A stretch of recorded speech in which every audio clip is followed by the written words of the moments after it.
On behalf of the people of Arunachal Pradesh, I would like to thank Honorable Prime Minister Modi ji and the Department of Telecommunication headed by Ashwini Vaishnav ji. The senior officials from the Ministry of Telecom are here in Itanagar, and in this launching ceremony, the minister himself, Ashwini ji, and the Honorable Chief Minister of Arunachal Pradesh, Pema Khandu ji, the Deputy Chief Minister, Chonamen ji, and the minister colleagues have joined, and all the senior officials, the relevant people who are in the ground have all joined us, including the central forces and officials from the state government. I have a sense of satisfaction because Prime Minister Modi ji's vision has been translated into reality, and the topographic difficulties and the geographical challenges in the entire state of Northeast, especially in the border areas of Arunachal Pradesh, is totally different from the challenges which we face in the rest of the country. Not only topographical problems, we have climatic challenges also. Almost 6 months in the year is faced with heavy rains, landslides, road blockades, and so many difficulties. Despite that, the entire team worked tirelessly, and this launching could happen today. मैं आप सबके माध्यम से, media वालों के माध्यम से हमारे यशस्वी प्रधानमंत्री आदरणीय नरेंद्र मोदी जी को धन्यवाद देता हूं, उनका अभिनंदन करता हूं कि आज बहुत बड़ा तोहफा अरुणाचल के जनताओं के लिए 254 4G टावर्स को आज समर्पित किया है। अरुणाचल के जनताओं के लिए, दूर दराज सरहदों में रहने वाले गांव के लोगों के लिए आज ये तोहफा मैं मानता हूं कि बहुत खूबसूरत तोहफा है।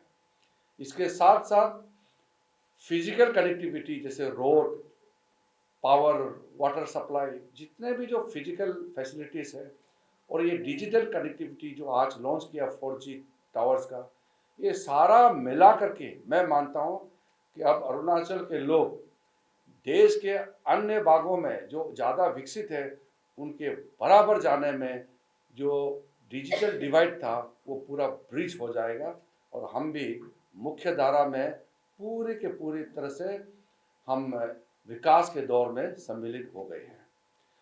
आने वाले कुछ महीने के अंदर में, 6-7 महीने के अंदर में, बाकी 1200 से ज़्यादा टावर्स जो और लगना है, वो भी मैं मानता हूँ जिस टीम स्पिरिट के साथ काम कर रहे हैं, काम पूरा हो जाएगा। टेलीकॉम डिपार्टमेंट के साथ अरुणाचल सरकार ने बहुत अच्छी तरीके से ज़मीन पर समर्थन दिया है, काम किया है। जो डिप्टी कमिश्नर्स हैं और हमारे जो राज्य सरकार के जितने भी स्टेक होल्डर्स हैं, उन्होंने कोई दिक्कतें आने नहीं दिया। शुरुआत में कुछ प्रॉब्लम्स थे, लेकिन बाद में उसको बहुत अच्छी तरह से संभाल लिया, और सेंट्रल फोर्सेस जो इंडियन आर्मी के, बॉर्डर रोड्स के, ITBP, SSB, असम राइफल्स, सारे फोर्सेस को भी झोंक दिया है, क्योंकि बॉर्डर एरिया में सबको एकजुट होकर के काम करना पड़ेगा। तो आज अरुणाचल प्रदेश किसी से कम नहीं होगा, क्योंकि हम दुनिया से कनेक्ट हो चुके हैं।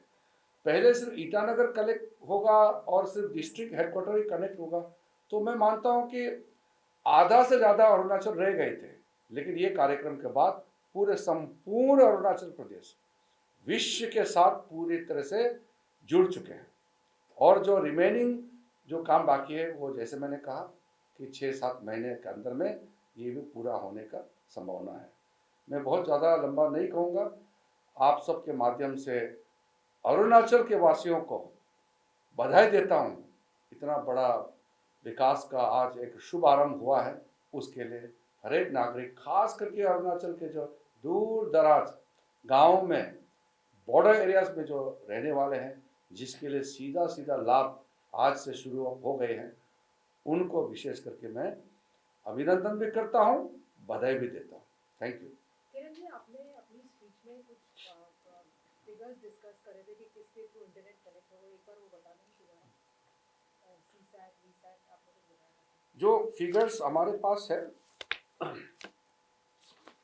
इसमें टोटल नॉर्थ ईस्ट का डिस्ट्रिक्ट से जो रिस्पॉन्सिबिलिटी दिया गया था टोटल जो, क्योंकि ये 4G सेचुरेशन का जो प्लानिंग है, क्योंकि कोई जगह छूट ना जाए, तो इसमें टोटल OFC का साइट जो है 270 साइट्स है, वो OFC का है।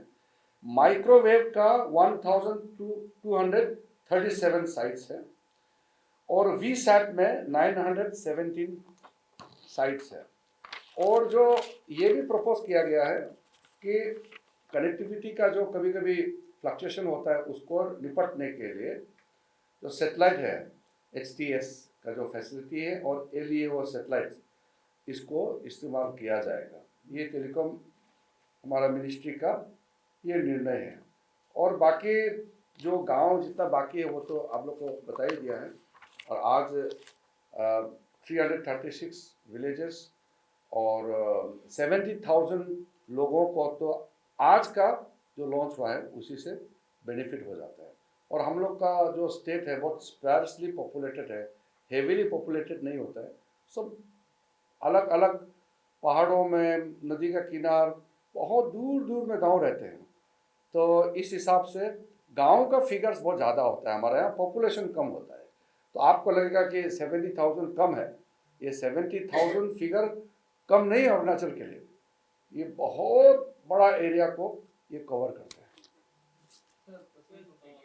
हाँ, see, in the recent Vibrant Villages program launching time, you must have heard, nearly 85% of the total villages launched in the first phase are in Arunachal Pradesh, 455. Most of these villages are in the border areas only. Now, today's launching is also mainly in the border areas. So, by and large, most of the villages will be closer to the border areas because our district headquarters and Itanagar capital, they are already connected. So, the target is to reach out to the unconnected and unreached locations. So, you can get the details of the total villages which are considered to be the border villages, because we have home ministry has a certain definition which is called BADP, which has been discontinued because now we are going into the saturation mode. So BADP will be irrelevant now because the border, the Vibrant Villages program has taken over. So thereby most of these villages, today's villages, will be in the border areas only. Yes. How many of these 254 that we did commission today are connected to OFC? Because satellite connectivity. Today's are all OFC only. All over. Yeah. So roadmap for 5G connection also was spoken about. How soon can we expand the 5G connection? See, regarding 5G, I am, as an Indian, when I talk about 5G, I feel extremely proud. I'm swelled with pride. Because just 1 year ago, 5G was not even discussed in India. China was leading in 5G, then South Korea, Finland, that is Norway. So these Norwegian companies, South Korean, Chinese companies, and to some extent Japanese, these were the only 4 countries we were talking about 5G. Even United States of America doesn't have 5G technology. India was nowhere. But during lockdown period, Prime Minister Modi ji pushed so hard. Today we are a leading nation in 5G technology. So naturally 5G will be integrated in the days to come. But right now the most critical is the 4G, which has to reach out to the border areas. That is why I said today's this launching and dedication of this 254 tower is not a small achievement. It's a gigantic leap into the next phase of development for the border area people, especially for Arunachal Pradesh. Kiranji, you're one of those first ministers who went to these border villages right after the Prime Minister announced, and of course the Union Home Minister also went. What are the other areas of concern you apart from connectivity? Because you said that you've been spending time there, you've been going there, especially in the northeast. What is the other concern as far as people are concerned? See, when Modi ji became Prime Minister, one of his first decision was that every minister has to visit Northeast once in 3 months. A group of ministers were formed. I was part of that group of ministers. And then since then, Prime Minister himself has already come 54 times in Northeast. And if Prime Minister can come so many times to Northeast, ministers will have to be there. So there is a clear-cut direction from Honorable Prime Minister that all the ministers, the cabinet minister and the minister of states also, will have to not only go to the border area, but they'll have to spend time. 48 hours every minister has to spend time in the border areas, right from Ladakh to Arunachal Pradesh. It's happening.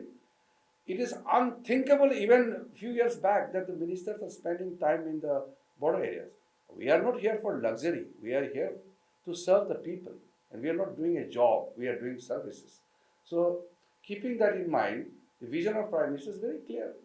And that is how India can progress. If we think only about like Congress time, luxury life in Delhi and going to Europe for vacation, that is not going to serve the nation. Sir frontier highway project की आपने बात की है, एक- frontier highway project की आपने बात की, वो आपके दिल से बहुत करीबी भी है प्रोजेक्ट, और आज भी आपने उसका जिक्र किया, तो वो कितना महत्वपूर्ण रहेगा पूरे कम्युनिकेशन की कनेक्टिविटी को लेकर, और फ्रंटियर हाईवे कितना महत्वपूर्ण रहेगा अरुणाचल के लिए? मैं आपको ऑनेस्टली बोलूँ, 2004 में जब हम पार्लियामेंट में चिल्ला चिल्ला के बोलते थे, तो उस समय का सरकार इसको कोई सीरियसली नहीं लेती थी, क्योंकि उस समय का सरकार का तो पॉलिसी ही यही था कि बॉर्डर एरिया में, सेंसिटिव बॉर्डर एरिया में सड़कें नहीं बनाना है, जैसे तैसे म्यूल ट्रैक, पॉटर ट्रैक करके पहुंचने का ये प्लान था। ये सारा पॉलिसी चेंज हुआ है 2014 के बाद। तो मैं भी शुरू में जब मैं फ्रंटियर हाईवे का कंसेप्ट को मेरा माइंड में आया, मैं सोचता था कि इसमें तो समय लगेगा, कितना समय, 30 साल 40 साल। लेकिन जब मोदी जी प्रधानमंत्री बने तब बिल्कुल यकीन हो गया कि मोदी जी के नेतृत्व में ही हो सकता है, और मोदी जी के लीडरशिप में नहीं होगा तो कर ही नहीं सकता कोई और, क्योंकि इसमें पॉलिटिकल विल पावर चाहिए। इसमें धनराशि तो है ही, 40,000 करोड़ कोई मजाक नहीं है। हमारा टोटल अरुणाचल प्रदेश का budget, deputy CM finance minister साहब यहाँ बैठे हुए हैं, टोटल अरुणाचल का बजट ही 30,000 करोड़ नहीं है। 40,000 करोड़ एक रोड के लिए अप्रूव करना, आप कल्पना कर सकते हैं। तो ये सारा जो चीज़ें हैं आज हमारे सामने में, आंखों के सामने में जो हो रहा है, वो जो प्राइम मिनिस्टर साहब का विजन और उसका इच्छा शक्ति, राजनीतिक इच्छा शक्ति, इसी का परिणाम है कि हम ये सब देखने को मिल रहा है। और अच्छा टीम है, अच्छा ऑफिसर डेडिकेटेडली काम कर रहा है। राज्य सरकार, पेमा खांडू साहब बहुत अच्छा अपना टीम के साथ में पूरा झोंक करके सर्विस कर रहा है। तो सेंट्रल गवर्नमेंट, स्टेट गवर्नमेंट, ये डबल इंजन का जो सरकार जो हम लोग बताते हैं, मोदी जी कहते हैं, वो नमूना आज हम लोग देख रहे हैं। सर ये जो टेलीकॉम सर्विस प्रोवाइडर्स हैं, कौन से हैं जो 4G प्रोवाइड करा रहे हैं? बॉर्डर एरिया में तो हम लोग सिर्फ BSNL को ही कर रहे हैं। सर कोई मतलब ये सिक्योरिटी रीजन? सिक्योरिटी की बात नहीं, अपना इंडियन कंपनी है, हमारे इंडिजिनस टेक्नोलॉजी है। प्राइम मिनिस्टर ने कह दिया डिफेंस मिनिस्ट्री को भी कि मेक इन इंडिया से ही हम आत्मनिर्भर होगा। हम अगर BSNL को ये सब काम में नहीं लगाएंगे तो BSNL तो कमज़ोर हो जाएगा।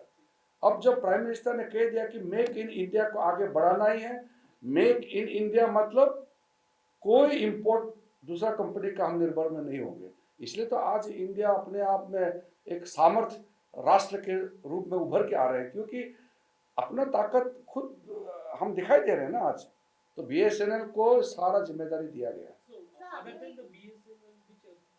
नहीं, बाकी जो टावर करना है वो कर रहे हैं, बाकी जितना देखिए जो एयरटेल का भी कर रहे हैं, बाकी कर रहे हैं, लेकिन ये जो स्पेशल हम लोग जो फोकस दे रहे हैं वायरल विलेजेस में, वो BSNL को ही करना है।